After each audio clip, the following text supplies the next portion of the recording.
All right, how we going, everybody? Wasn't that fantastic just to get that overview of the past?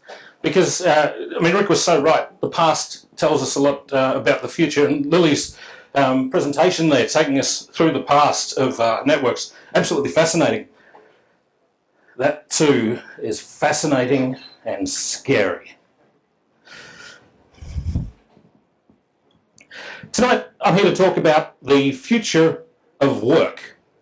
We see work in a very special place in society. It's how we live. But what's going to happen in the future is something that we need to think about. We need to explore. My name is Rick, on my name tag too. I just want to begin tonight by pressing the wrong slide. Let me just... I've spent the last 12 years hunting for, interviewing, hiring and managing the best software developers and testers and analysts in Melbourne. Or so they think. What I'm really doing is doing my best to actually replace them all with robots. There's a few of them here, I'm sorry guys. No, I'm only kidding. That's just going to happen anyway. Nothing I can do about it. And that's what I want to talk to you about tonight. So I want to start by asking you a question. It's a very important question, and it's so important that I don't want you to answer it. What I want you to do is I want you to sit on it. I want you to ignore it even. I want you to let your unconscious mind work on this question while we talk. You might not even come up with an answer tonight. It might be something that comes to you in the next few days. But it's a really important question. The question is this: if you didn't need paid employment, what would you do with your time? Now don't answer. I know a lot of you at a technology thing are going to be solution-oriented thinkers, and your brain just went into overdrive trying to find an answer. Shut it down. Stop it. Stop thinking about it. We'll come back later. Think about it. We'll get through it. Now let's get to this question over and done with quickly too, because this is the question that I used to try and hook you all into coming tonight, so thank you very much. It looks like it worked. Fantastic to have everybody here. The question is this: will robots take my job? And by robots I mean any advanced technology, robots, artificially intelligent agents, or something that we haven't even thought of yet. Will robots take my job? Are you ready? Actually, before I get around to answering that, put your hand up if you think a robot will take your job in the next 5 years. All right. Put your hand up if you think that in the next 10 years, before 2026, a robot will have taken your job. If you're working in, when I say robot, of course, I mean AI. So if you work in, a professional, white-collar kind of thing, it's going to be an AI more than a robot, but I'll say robot because it's a much more fun word. So there's quite a number of people here think that sometime in the next 5 or 10 years a robot is going to take their job. So let's get on back to this question. Are you ready? Now I've put a lot of work into this answer, and I just want to make sure we're all mentally prepared.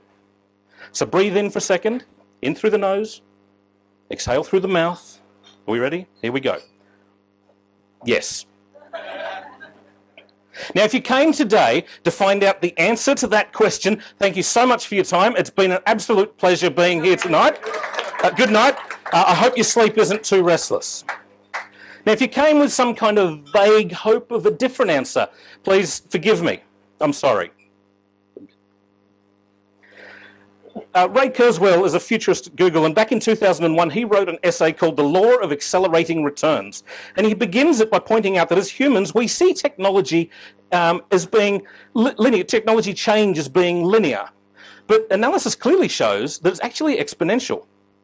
We went from smoke signals to the telegraph over quite a bit of time. But then we went from the telegraph to the telephone pretty quickly. And then we went from the telephone to dial-up modems even quicker. And then we went from dial-up modems to ADSL really quick. And then we went from ADSL to the NB. Okay, not everything holds up. But change is exponential. And with the analysis, he says that the next 20,000 years of human progress will be compressed into the next 100. Think about that. Everything that's happened in the past 20,000 years is going to get compressed into the next 100 years. Interestingly, he also thinks that we will reach a singularity in the not too distant future. So, in other words, that the rate of technology will increase to the point where it's instant. I love this quote. We're fucked. The only question is how soon and how badly. The robots are coming. The question, of course, is whether we think that's a good thing or if it's a bad thing. And ultimately, what we should do about it. Now, I asked you before to put your hands up if you thought your job would be replaced in the next 5 or 10 years. I want to introduce you to some people whose jobs are, unfortunately, for them, given our current societal structure, their jobs are the next ones to go. This bloke is a truckie. He delivers physical goods across the country. Within 5 years, autonomous trucks are going to replace most long-haul freight. They're more efficient, they're more reliable, and they're much cheaper. Here's a number for you. 173,000 Australians drive trucks to make a living. Now, coincidentally, that's exactly the same number of people that work in the entire mining industry. And I actually mean, like, right on, 173,000. Now, remember, the mining industry is in decline. It went from 186,000 the year before to 173,000 in 1 year. 6.9% drop. And you remember the government came out in order to support those people who lost their job. Imagine 173,000 Australians who drive trucks don't need to drive trucks anymore. Now this guy drives a taxi. In the next few weeks, like literally in the next 2 or 3 weeks, Uber are going to release their first wave of driverless cabs in Pittsburgh in the States. Today, they've done it, have they? Oh, there you go. I need to just give me a second to update my slides. Absolutely, today, there you go. It's already happening, is that cabs are about to become totally and utterly redundant because of our advances in driverless technology. Google has shown, as I'm sure you've read many articles, that the driverless car is much safer than a normal car.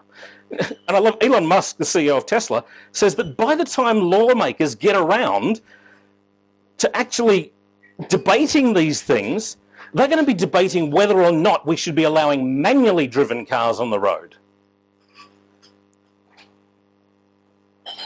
200,000 Australians work in the automotive industry. As we move to driverless cars, it's predicted that we'll move away from car ownership completely. And that means a dramatic reduction in the number of cars that we actually have to produce. Right now, 200,000 people work for car manufacturers or for their component manufacturers that they rely on here in Australia. Gone. And there are now factories that are so automated that they run what they call lights out. Raw materials are ingested in one side of the factory, processing happens in the middle, and they get excreted out the other side as finished goods. There's no humans. So they run with the lights and the air conditioning turned off. You want to see one of those factories? It's absolutely amazing to look at. Let's just jump out of manufacturing. Here's another guy. You've noticed that a lot of these guys have got beards. I don't know why. Maybe guys with beards are running out of time. Here's another guy with a beard. Now, I know it's pretty gutsy of me to stand in front of a Melbourne audience and suggest that a barista's job is going to be replaced by robots. And I know it's sacrilegious to suggest this is even possible. But blind taste tests have shown that in the long run, this guy cannot do better than this hunk of plastic and metal. But I'll come back to him in a minute. Let's talk about another industry that I imagine is fairly well represented tonight. How many of you are in IT of some sort or another? What a surprise. Now, whether it's web development, software development, project management, QA, BA, UI, UX, PaaS, SaaS, IaaS, whatever acronym it is, don't think that because your job is complex that it's safe. I love this quote. I can't find a source for it, so if anybody knows who said it, please tell me, but it sums it up programming so well. Programming is understanding something well enough to explain it to a computer. But if we step back and we unpack that a bit, we can say that the art of business analysis, so what our BAs do, is understanding something well enough to explain it to a programmer. And a salesperson's job is to understanding something well enough to explain it to a business analyst. It's turtles all the way down. And here's another great quote. Larry Wall, who created the Perl programming languages, said that the three great virtues of a programmer are laziness, impatience, and hubris. There's a really good, you can read the, just Google for that and you'll find more information on what he means. But I want to just jump on laziness for a minute. Laziness is so innate, laziness, he says, is the quality that makes you go to great effort to reduce the overall energy expenditure. So you spend ages writing a utility just to solve a 3-second thing. But hey, yeah, you've got a utility to do it. It makes you write labour-saving programs. This laziness is so innate in programming that we're going to write ourselves out of jobs before we even notice. AI is going to replace the software developer eventually. I'm guessing it's not the next 2 years, or maybe I'm just living in blind hope it's not going to be the next 2 years. But AI will replace the software developer, and it'll be the software developer herself that wrote that very same AI.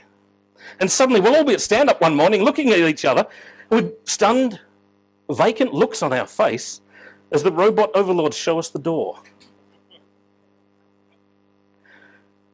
I like this. The race between automation and human work is won by automation. PricewaterhouseCoopers did a survey back in 2014 and they asked a very simple question. What will transform the way people work over the next 5 to 10 years? Unsurprisingly, of course, 39% of their respondents said that climate change will transform the way people work in the next 5 to 10 years. We hear so much about climate change that even the people that have already been replaced by this or this know that it's happening. But in that same survey, 53% of respondents, so a bigger number, said that the technological breakthroughs will transform, not change, transform the way people work. Let's do the same survey here tonight.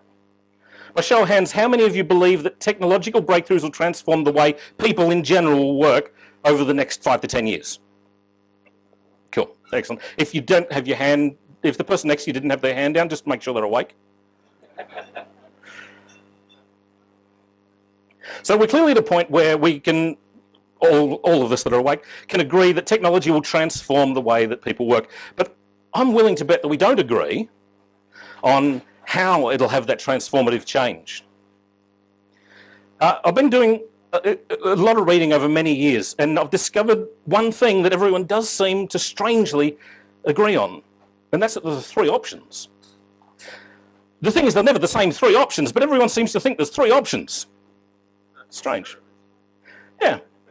Pricewaterhouse, in the 2014 paper I mentioned before, in a paper called The Future of Work, Journey to 2022, decided that the 3 options, a blue world, a green world, and an orange world.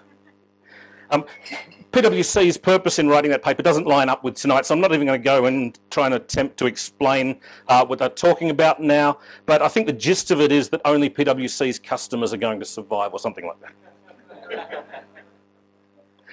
By amazing coincidence, while I was putting together tonight, a Melbourne author, Tim Dunlop, released this book.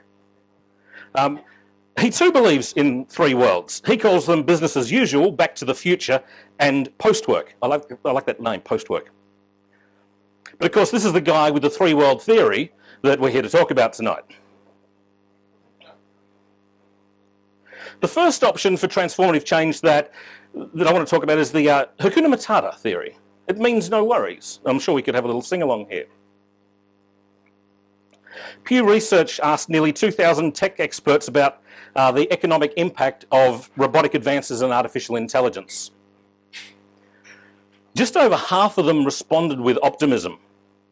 They believe that technology will not outpace the number of jobs it creates by 2025. All right, so they do agree that we're going to be losing jobs to technology, but they think that the number of new jobs that we'll create on the way will be at least as much, if not greater. Sorry, yeah.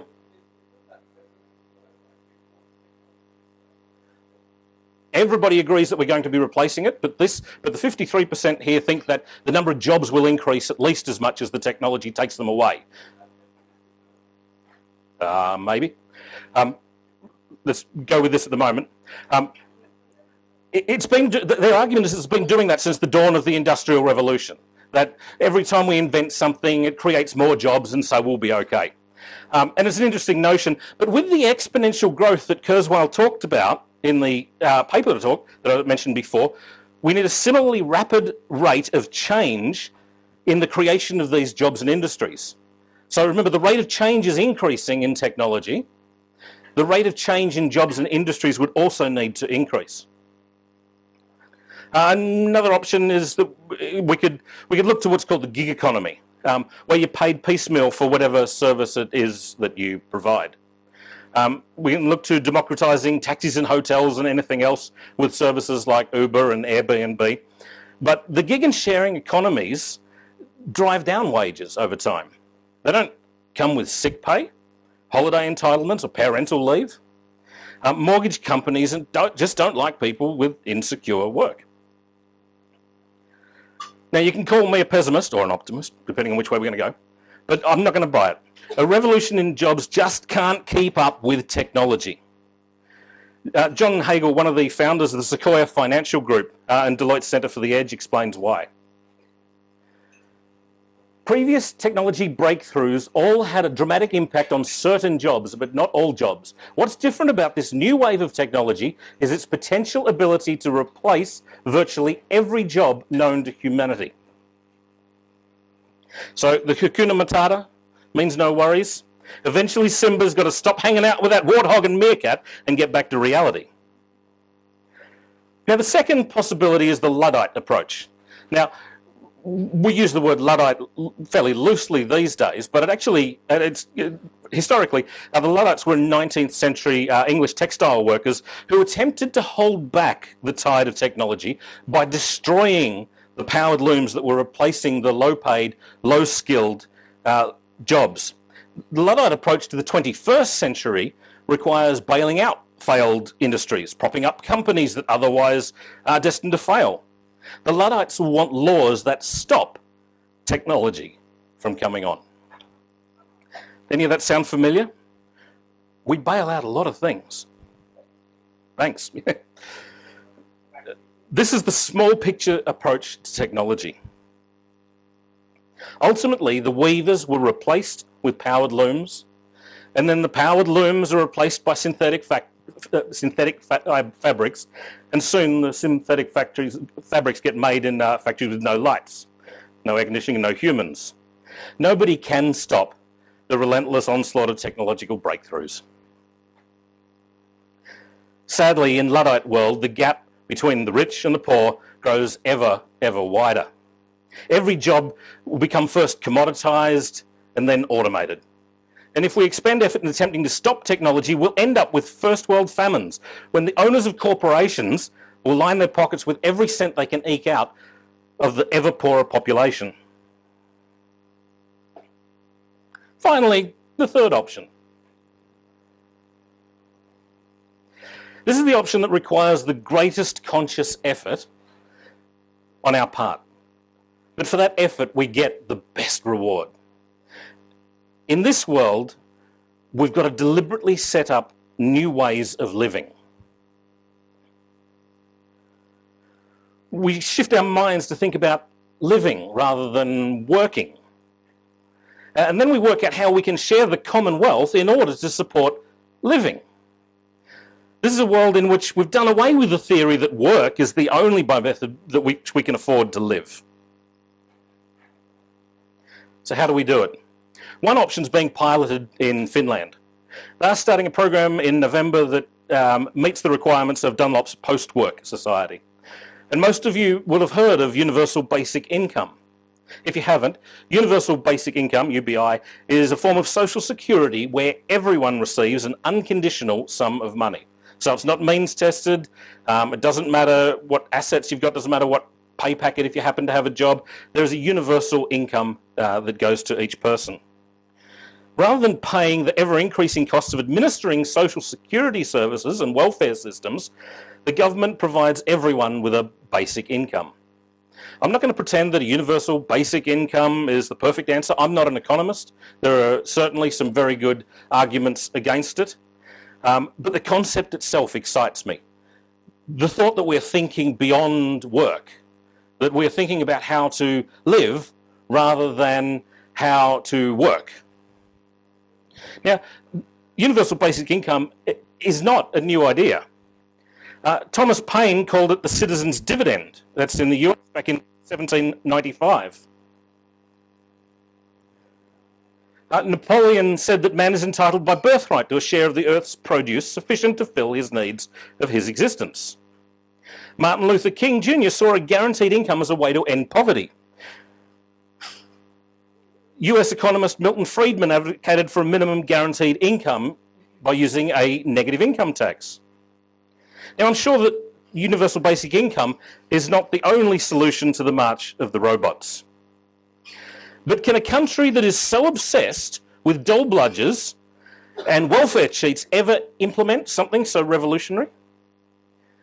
Not until we can all get past the point where we see work as the only means to distribute Australia's wealth. The main thing we need to be doing right now is talking about it. I first heard about climate change in the early 80s, back in primary school. And we're still not serious about it. The end of work is coming, and we have to talk about it. But enough of the gloom on this horrible Melbourne day. I posed the question earlier, will robots take my job? And you'll remember this slide. It said yes.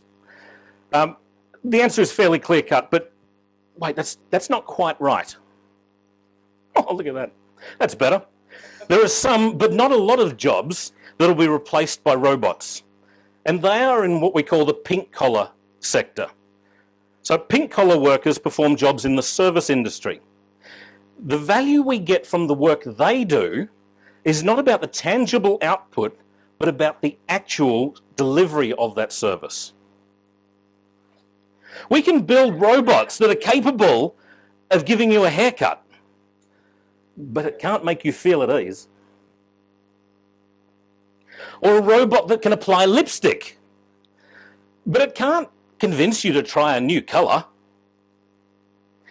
And of course, the best news of all, I'm sure you'll agree, is that this guy might not make the best coffee, but the experience of having it can't be replaced by a robot. Maybe we can pretend that all this pink-collar stuff is something new. I know, we could call it HAS, Humanity as a Service.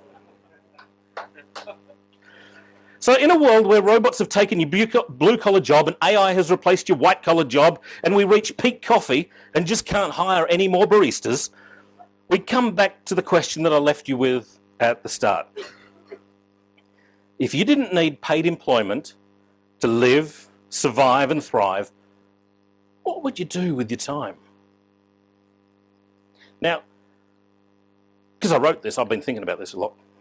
I'd spend my time giving talks at conferences and meetups like this. I'd love to produce YouTube videos to just share the stuff that I'm learning. And I think that's something that we've seen as meetups and user groups have risen in recent times, is that we do have this passion for learning and a passion for sharing, and that's mine.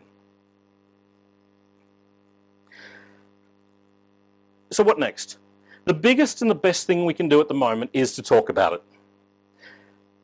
Now, it can make people uncomfortable to think about the future that isn't rosy. I mean, we see that with climate change all the time. But unless we talk about it, we're going to stumble into a future that isn't of our own planning. We need to think about the three futures that I put up before and think about where we want to be.